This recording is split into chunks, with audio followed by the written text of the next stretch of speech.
Suffering with anxiety, what I didn't want to hear was that anxiety wasn't the problem. Okay, then, if anxiety is not my problem, then what is the problem? Because that's all that I can think about. What if the problem is that my brain can no longer tell the difference between real danger and perceived danger? Think about it. For me, the airplane wasn't crashing, the church auditorium wasn't dangerous. I'm the only one in the whole place that's freaking out. The elevator's not broken. The car wash wasn't trying to hurt me. Yet my body reacted as if every one of those situations was life-threatening. Why? Well, anxiety doesn't require actual danger. It only requires perceived danger. And understanding that truth really changed things for me. Your body responds to what it believes, not necessarily to what is true. After my airplane incident in 2002, something changed. Well, at least I thought it did. Suddenly I became aware of danger everywhere. Every sensation, every heartbeat, every crowded room, enclosed space, unfamiliar situation, and I felt vulnerable.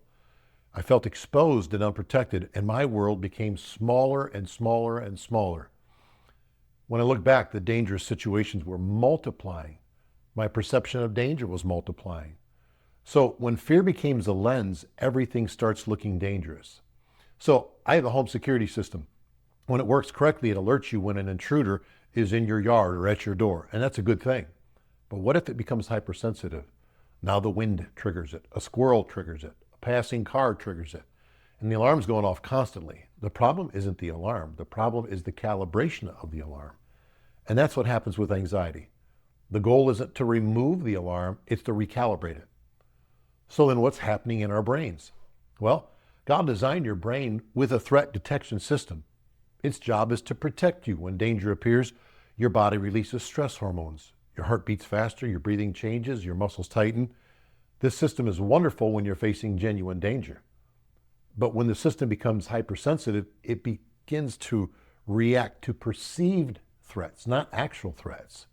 A hypersensitive nervous system makes discomfort and danger, and it mistakes what is really there for what's not there. It replaces it. So let's talk about real danger versus perceived danger. Real danger says there's a car coming toward me, there's a fire in the building, someone's physically threatening me. While perceived danger says, what if I panic? What if I embarrass myself? What if something goes wrong and I can't escape? Notice the difference. One is happening and the other is imagined. But our bodies react the same way. Listen, your nervous system doesn't speak English. It speaks threat. Elijah understood this after one of the greatest victories in Scripture. He collapsed emotionally. In 1 Kings 19, he ran into the wilderness convinced that his life was over. God's response is fascinating because God didn't condemn him, didn't shame him. God gave him rest. He gave him food. He gave him sleep. He gave him recovery. Because an exhausted nervous system often sees danger where none exists. An exhausted mind becomes a breeding ground for fearful thoughts. And here's the trap. Most people make the mistake of trusting every feeling. If they feel afraid, they assume the danger exists.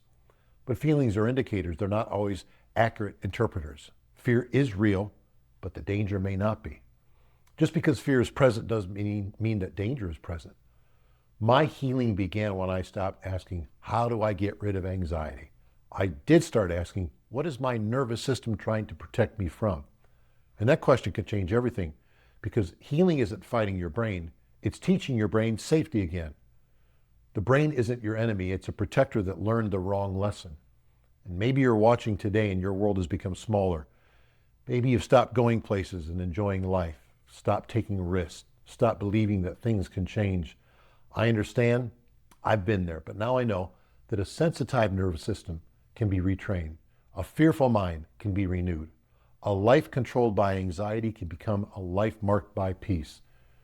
Romans 12 tells us to be not conformed to this world, but be transformed by the renewing of your mind. Notice that transformation follows renewal. Change your thinking, change your life. If this video has helped you, please like and subscribe our channel. Feel free to comment below on how we can help you or topics that may interest you. And if you're ready to begin your own healing journey, visit journeytofreedom.online. There you'll find our free masterclass on anxiety and depression, powerful testimonies from people who have completed the 40-day Journey to Freedom course, information about our complete healing program, and my book, Peace Beyond Panic. If anxiety is controlling your life, I want you to know that there is hope. Don't stay trapped. Don't fight this battle alone. You don't have to spend the rest of your life afraid, because freedom is possible and your journey can start today.